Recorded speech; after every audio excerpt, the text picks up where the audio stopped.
Hello and welcome to the Business Spotlight series. I'm your host, Barrett McDonald, joined today by Dr. Rebecca Boehm, owner of Mindful Therapies. Rebecca, thank you so much for joining us today. Would you like to kick things off about what got you set on this entrepreneurial journey of yours? Thanks for having me, Barrett. I'm excited to be here. What set me off on my entrepreneurial journey? Well, first of all, I didn't know I was going on an entrepreneurial journey, so I'll just say that. I'm a registered psychologist and was just working in the hospital system here in Halifax and started my family. And after having my first child, I decided that I didn't want to go back full time, and I was looking for an option that provided me some flexibility in terms of my days and working hours. And I had previous experience in a private practice setting and knew that that could be an option for me. So originally, the goal was really just to have a job outside of the hospital system. So I just started my own little practice with one colleague, and it was just part-time. That's how I got started in 2016. Nice. So what would you say are some of the common misconceptions about running a business, and what do you do to combat and adjust your flow for them? Well, I think it depends who you're talking to, what the misconceptions are. And maybe I'm not like even fully aware of what they are, but I think that there's misconceptions that business owners like have it easy, Yeah, that they know what they're doing. Even, I think a lot of people do stumble into business and really kind of have no idea what they're doing. And it's tough. And that was true for me. Again, I came into the business just as a practitioner, not identifying as a business owner. The business was secondary. That was just the means for me to do my job. And so it right, took me a long time to really grow into even owning that I am a business owner. And it is really like I've owned my business now for 9 years. But if somebody asks me what do I do, I still say I'm a therapist. Like I almost never say I'm a business owner. So it does take like some mental rethinking. If you're not, I wasn't trained in business. This wasn't my vocation or first chosen career. And I think that's the case for a lot of business owners. They come in for the topic or the subject that they want to do. And then the business aspect, the actual business aspect comes in after. You're interested right, in food, you like a restaurant, but actually running a business is separate from that, from the passion or joy or everyday thing that you're doing. And I really didn't know or discover that for quite some time, actually. Like it took me a while to discover. And I think that's the misconception, is that business owners are business savvy and that they kind of have things figured out. But actually, a lot of people are flying the plane and figuring out that is even a thing at the same time. It's like, what is this thing I'm on? I am on a business journey. So yeah, so I think that's a misconception, is that you kind of have it all figured out. Like a lot of people comment to me like, "Wow, you did such a good job." I'm like, "I didn't know what I was doing." Like I still don't know. yeah. Am I doing a good job? I don't even know. Absolutely, yeah, and it becomes difficult because you're like, who do I ask if I'm doing a good job? I don't know. Exactly. Like, I have no one to check where I'm at, which makes it interesting Totally. and good. Yeah, and it I, can be very like isolating as well, Mhm. that again you start the business to do your job, but you don't necessarily know other owners in that same business or realm. And I've found anyway, like reaching out or making those connections is not actually super easy. Like I have found it difficult to find other people that are doing a similar thing or that can provide coaching or mentorship or those kinds of things. It's not super easy that way.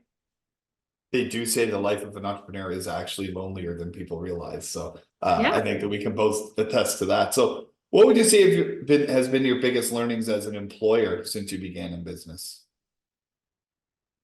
My biggest learning is trust your gut, I would say. Like, and secondly, with that, like it might feel a little bit woo-woo, but I think the universe works things out for you. Like anytime I've made a mistake in training or hiring or whatever, naturally the universe just takes care of that. Like that person figures out a way out of the system, or it kind of blows up on its own or whatever. Like I've almost never had to ask somebody to leave, which is Okay. amazing. And the people that are good and that fit in with your business will naturally, it will naturally just be easy. It's like I always, whenever somebody comes in, I'm like, this is just going to go one way or it's going to go the other. Like I don't have to do anything to force that. That is just naturally going to work itself out, which I love. Like that really takes the pressure off of me to feel like,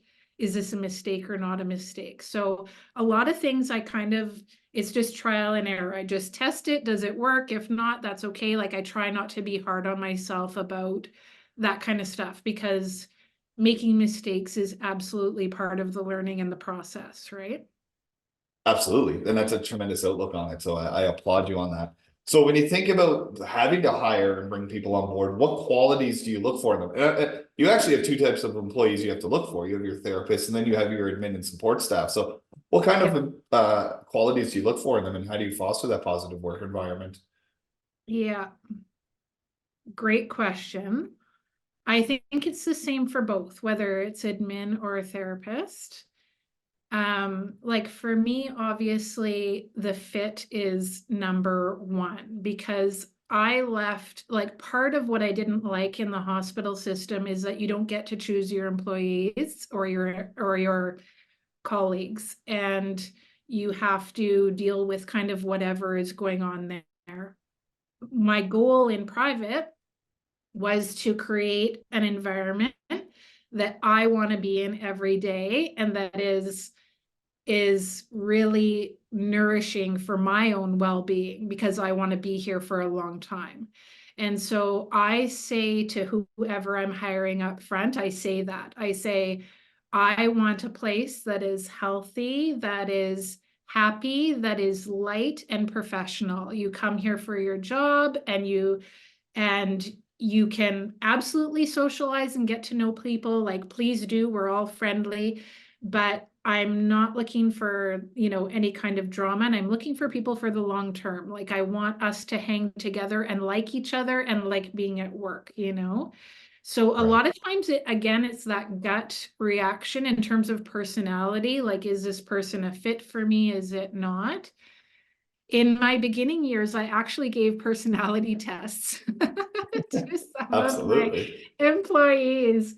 But you know what? Like, I don't think it added anything over and above what I was personally looking for and having conversations. So in the hiring process, I try to get to know the person more than just what they're applying for. I try to understand, like, how do you spend your free time? Like, what kind of life situation do you have? Like, what are you looking for? And I say that all the time. Like, this is a bi-directional match. This is not just me choosing you or you being desperate for a job. Like, we need to click together like puzzle pieces. I really want this to go well. Also, too, because if it doesn't go well, it's a small community. People know each other. Right. And again, I want kind of what's best for everybody. So I just try to be as transparent about that and list those qualities that we all kind of have. Like, we all kind of hang together in terms of personality, and I kind of describe that for folks so that they know what they're getting into. Yeah, absolutely. It sounds like a great approach. So thinking back 10 years ago, if you had to start from square one in business, what would you do differently the next time around? That is a great question. I was kind of thinking about that recently, because I am kind of thinking of launching another kind of branch of business, but under like a separate under a separate business and name, because I would like to do coaching as well, specifically for academic women. And the move to coaching is still mental health and still, but it's very well-being focused instead of kind of illness and symptom-based kind of care. Right. Okay. Um, and so I have had to kind of revisit that, like, why am I starting a business and what is the goal? I think in hindsight, again, the goals of business can change. But now that I know that, being clear about your goal before you start is, I think, helpful. Like, what is the point of this? Is it just to replace your job? Is it just to feed your family? Or are you building something larger than that? And if so, why? Is it for the community? Is it for the people that you employ? Is it for selling later? Is it for a generational business? Like, what are you doing? I think knowing that for yourself beforehand will help anchor the movement forward. You can kind of almost reverse engineer, like, I want it to look like this, then here's the steps to get there. Whereas when I started this business 10 years ago, I had zero clue, like Right. no clue. I didn't even have a clue. I was like really getting into business.